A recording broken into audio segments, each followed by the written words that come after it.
டாஸ்மாக் முறைகேடு வழக்கில் செந்தில் பாலாஜி வீட்டில் சோதனை. டாஸ்மார்க்ல எப்படிலாம் ஊழல் பண்ணலாம் அப்படின்னு சொல்லிட்டு நாம சொல்லல, அரசியல்வாதிகள் சொன்ன ஒரு விஷயம். நாம யாருமே செந்தில் பாலாஜி தனிப்பட்ட நபரிடம் யாரும் குறை சொல்ல போவதில்லை. இருந்தாலும் இதே முதல்வர் வந்து சொன்னார் 10 ரூபாய் பாலாஜி அப்படி ஒரு டெக்னிக்கலாக கொண்டு வந்தவர் இவர் தான் அப்படின்னு சொல்லிட்டு பொதுவாக அரசியல்வாதிகள் சொல்வார். அந்த அளவுக்கு ஒரு வந்து ஃபேமஸ் செந்தில் பாலாஜி. இவர் மேலே வந்து பல்வேறு முறைகேடு வழக்குகள் இருக்குன்னா அதில் குறிப்பாக இப்போ பார்த்தீங்கன்னா வந்து டாஸ்மாக் முறைகேடு வழக்கு முன்னாள் அமைச்சர் செந்தில் பாலாஜி உட்பட 7 பேர் மீது தமிழக லஞ்ச ஒழிப்புத்துறை வந்து வழக்கு பதிவு செய்தது. இதைத் தொடர்ந்து தமிழகம் முழுவதும் 14 மாவட்டங்களில் 45 இடங்களில் ஒரே நேரத்தில் அதிரடி சோதனை நடத்தப்பட்டது. சென்னையில் செந்தில் பாலாஜி தங்கியிருந்த விடுதி அறை மற்றும் கரூர், கோவை, திருப்பூர் உள்ளிட்ட இடங்களில் இச்சோதனை மேற்கொள்ளப்பட்டன. சோதனையின் பின் செந்தில் பாலாஜி பத்திரிகையாளர் சந்திப்பில் கூறும்போது, என் அறையில் முழுமையான சோதனை செய்தனர், எந்த ஆவணங்களும் கைப்பற்றவில்லை, மடியில் கனமில்லை, வழியில் பயமில்லை என்ற பேச்சின் அடிப்படையில் தான் நான் இருக்கிறேன் அப்படின்னா. இருப்பினும் லஞ்ச ஒழிப்புத்துறை முதல் தகவல் அறிக்கையில் செந்தில் பாலாஜி வந்து பார்ட்டி ஃபண்ட் என்ற பெயரில் பெரிய அளவில் பணம் வசூலிக்கப்பட்டதும், சுமார் 284 மதுக்கூடங்கள் உரிமையின்றி சட்டவிரோதமாக இயக்கப்பட்டதாகவும், மது பாட்டிலுக்கு கூடுதல் விலை வசூலிக்கப்பட்டதாகவும் இந்த மாதிரி எஃப்ஐஆர்ல குறிப்பிட்டு இவர் மேலே வந்து தாக்கல் செய்யப்பட்டிருக்கு. இந்த செய்தியை எடுப்பாங்க. ஏற்கனவே வந்து செந்தில் பாலாஜி மேல ஒரு வழக்கு இருக்கு. அந்த வழக்குல இப்ப முன்ஜாமீன், அதாவது ஜாமீன்ல தான் அந்த வழக்குலையும் இருக்கிறார். அந்த வழக்கு முடித்து வைக்கப்பட்டதோ இல்ல அவர் கிளீன் சிட்னு சொல்லலாம் வெளியில வரல. இந்த வழக்குலயும் அவர் வந்து ஜாமீன்ல தான் சுத்திக்கிட்டு இருக்காருங்கிறது தான் அந்த வழக்கு நடந்துட்டு இருக்கு. இவர் வெளியில இருக்கார். இதுதான் உண்மை. அந்த வழக்கு வந்த பொழுதே நம்ம என்ன பார்த்தோம், பல சீன்கள் அரங்கேறின. அது என்ன வழக்கு அப்படின்னு சொன்னால், வேலை நியமன ஊழல் வந்து அது நடந்ததை நம்ம பார்க்குறோம். அந்த ஊழலை வந்து இந்த மாதிரி ஒரு ஊழல் நடந்துட்டு இருக்கு அப்படிங்கிறத பற்றி பேசினதே யாருன்னு பார்த்தா நம்ம முன்னாள் முதல்வர் ஸ்டாலின் தான் பேசினாரு. அவர் தான் வந்து சட்டசபையில் அதுக்காக, அப்போ ஏடிஎம்கே ஆட்சியில் இருந்தபோது இவர் ஏடிஎம்கே மந்திரியாக இருந்தார். அப்போ அவர் தான் அவருக்காக குரல் கொடுத்தார். நீங்க வந்து செந்தில் பாலாஜி இப்படிப்பட்ட ஊழலை செய்து விட்டார், அதனாலதான் செந்தில் பாலாஜிக்கு ஒரு ப்ளம் போஸ்ட் கொடுத்து நீங்க செந்தில் பாலாஜி இப்படி வச்சிருக்கீங்க அப்படின்லாம் அன்னைக்கு வந்து அவர் திட்டினார். ஆட்சி மாறியது, ஏடிஎம்கே பக்கம் அவர் வந்தாரு. வந்த உடனே இவங்க சொல்லுவாங்க தெரியுமா, அந்த என்னது வாஷிங் மிஷின், அந்த மாதிரி செந்தில் பாலாஜியை வந்து டிஎம்கே வாஷிங் மிஷின்ல போட்டு வெளுக்கப்பட்டார்.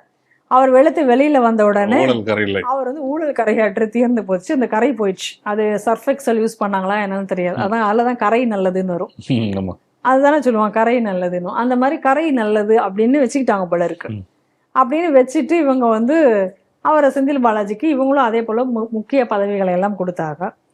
அப்ப அந்த காலத்துல தொடர்ந்து, அதாவது நம்ம ஒரு வினை ஆற்றினால் அந்த வினை வந்து அந்த பாவம் தொடரும் இல்லை, அந்த மாதிரி அவருக்கு டிஎம்கே ஆட்சியில் இருக்கும் பொழுதே அவருக்கு வந்து அது வினையாக வந்தது. அவர் வந்து ஜெயிலில் போட போனாங்க. அப்போ அவர் என்ன பண்ணாரு, பல நாடகங்கள்ல, அதாவது திமுகவினுடைய நாடகங்கள்ல எப்பயுமே கைதுன்னு சொன்னா ஒரு பெரிய நாடகம் இருக்கும். இந்த அரசியல்வாதிகள் எல்லாருக்குமே இருக்கு. இருந்தாலும் அதில் திமுக கொஞ்சம் ஸ்பெஷலிஸ்ட்னு வச்சுக்கலாமே.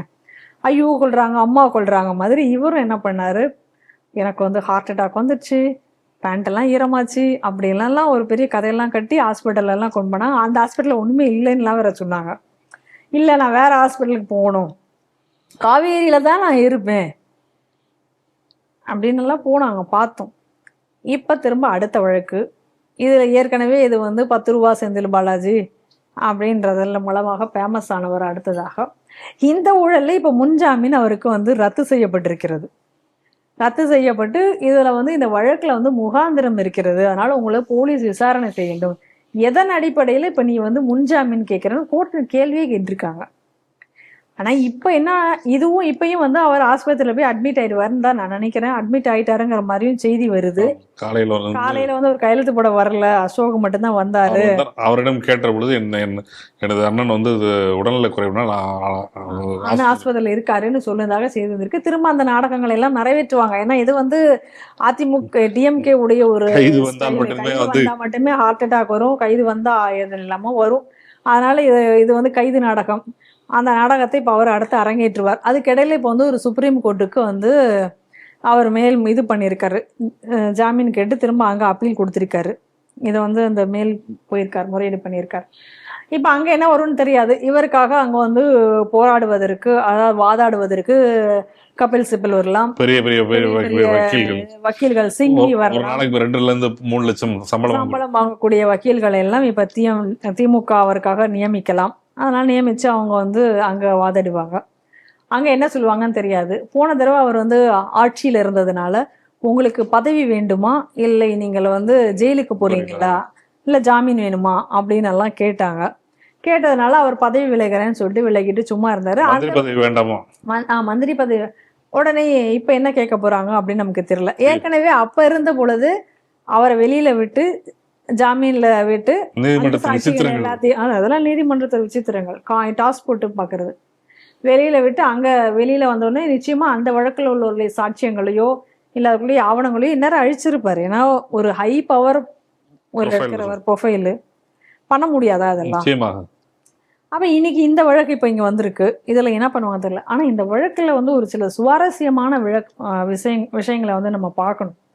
என்ன அப்படின்னா, இந்த ஊழல் பத்தி ஒரு சின்ன ஒரு அவுட்லைன் மட்டும் சொல்லணும் அப்படின்னு நினைக்கிறேன். மொத்தம் வந்து 5380 டாஸ்மாக் கடைகள் தமிழகம் முழுவதும் அந்த டயத்துல இருக்கு. அதாவது செந்தில் பாலாஜியினுடைய இந்த பீரியட்ல காலகட்டத்துல இதுல வந்து 3240 பார்களோட சேர்ந்தது. மற்றது வெறும் தனி கடைகள் மட்டும்.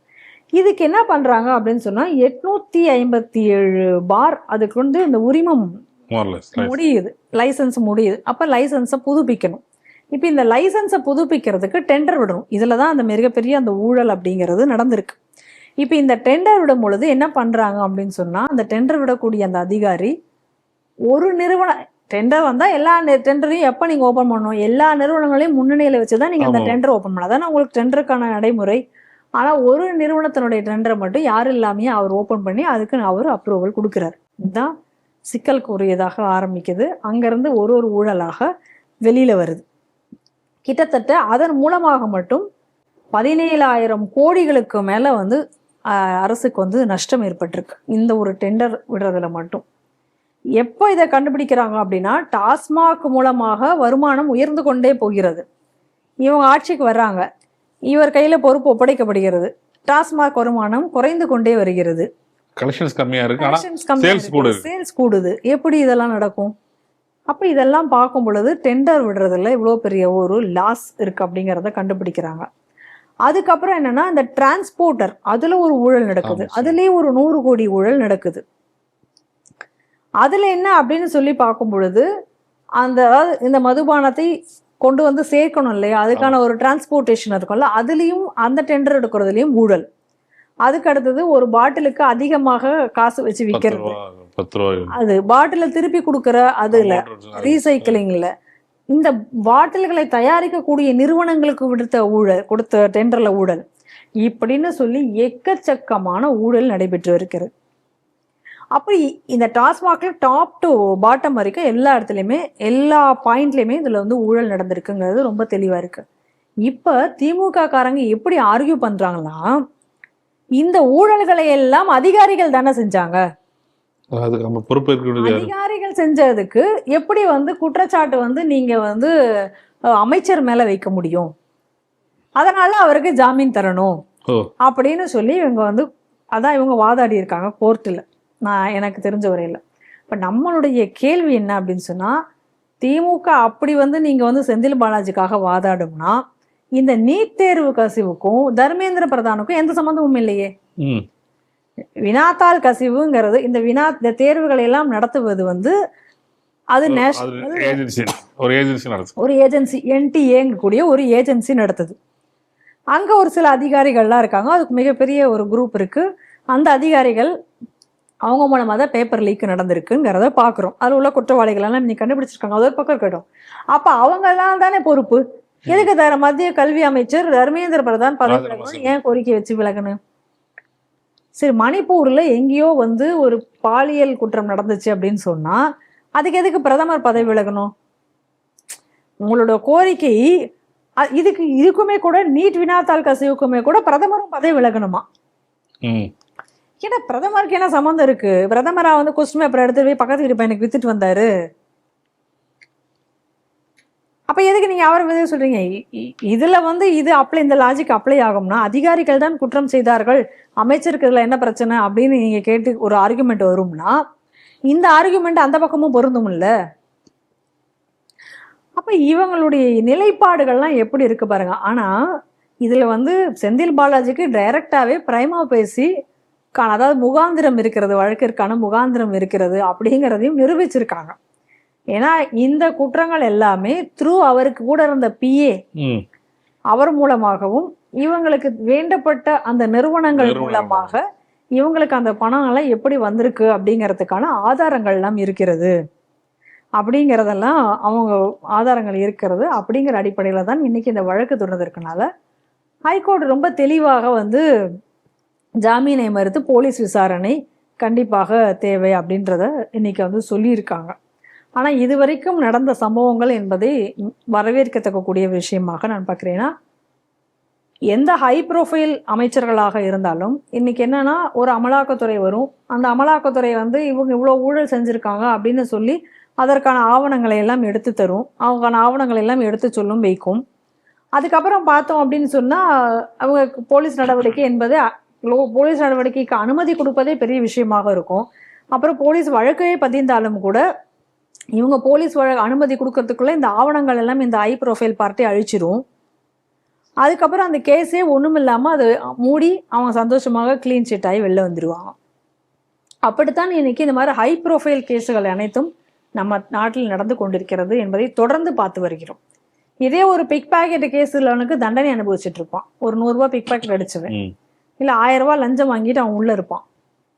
அதை நான் குற்றம் இல்லைன்னு நான் சொல்ல, அதுவும் குற்றம் தான், அதற்கு தண்டனை கிடைக்குது. ஆனா இந்த மாதிரியாக நீங்க ஒரு நாட்டையே வந்து விலை பேசுற அளவுக்கு நீங்க செய்த ஊழலுக்கு உங்களுக்கு என்ன தண்டனை இவர்களுக்கு கிடைத்திருக்கிறது இதுவரை அப்படி என்பதுதான் நம்மளுடைய கேள்வி. அதனால இன்னைக்கு இந்த விஷயத்துலதான் நம்ம மத்திய அரசையும் நம்ம குற்றச்சாட்டு வைக்கிறோம். அமலாக்கத்துறை அந்த அளவுக்கு போகிறது, அதற்கப்புறம் ஏன் அதனுடைய ஃபாலோஅப்புகள் இருக்க மாட்டேங்கிறது, அதுக்கப்புறம் ஏன் அந்த வழக்கு என்பது அதே அளவுக்கு சீரியஸாக முன்னெடுக்கப்படுவதில்லை? இதை கேள்விதான் நம்ம ரொம்ப நாளாக இங்கே வைத்துக் கொண்டிருக்கிறோம்.